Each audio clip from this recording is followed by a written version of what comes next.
As responsible members of society, we recycle our plastics, pay carbon tax, choose cars with lower emissions, and swap old light bulbs for new, more energy-efficient ones. Elsewhere, we campaign for human rights to ensure workers around the world making the products we use are treated well.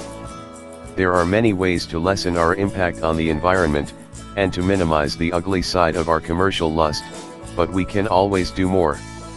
The Fairphone 2 is an example of going one step further.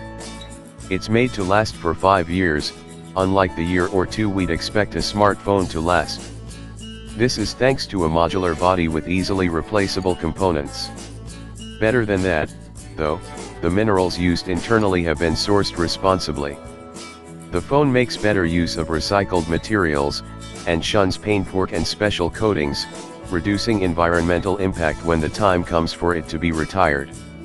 Those are genuine reasons to choose the Fairphone 2 over any other smartphone, but due to the sheer amount of time we use our phone, it cannot be the only one.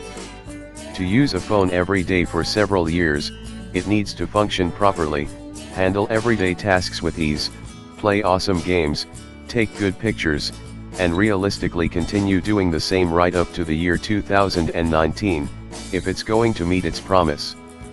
Fairphone wants you to keep using it, and not discard it in 12 months' time, remember. That's a tall order for even the absolute best phones ever put on sale, made by manufacturers with years of experience. Is it impossible, or has Fairphone defied the odds? A modular design. The Fairphone 2 isn't an iPhone clone, or really a clone of any other smartphone that may catch your eye in a store. It's an innocuous, mostly featureless, slab that looks more like one of the first cheap smartphones we may have purchased back in 2011. It's not ugly, but is bland and quite thick. Still, it has some appeal, and we love the opaque body shell that reveals the inner workings of the phone. It's made of a thick plastic that has plenty of grip, helped by the rubber side panels that extend over the sides of the display.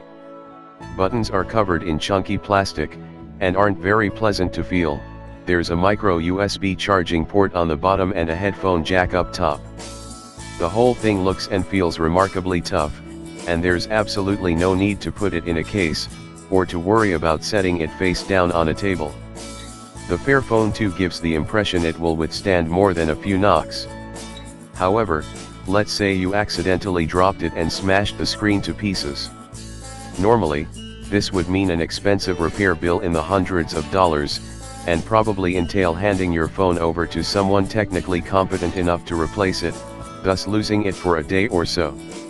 Not so for the Fairphone 2. The screen, which is a single item containing the LCD and glass panel,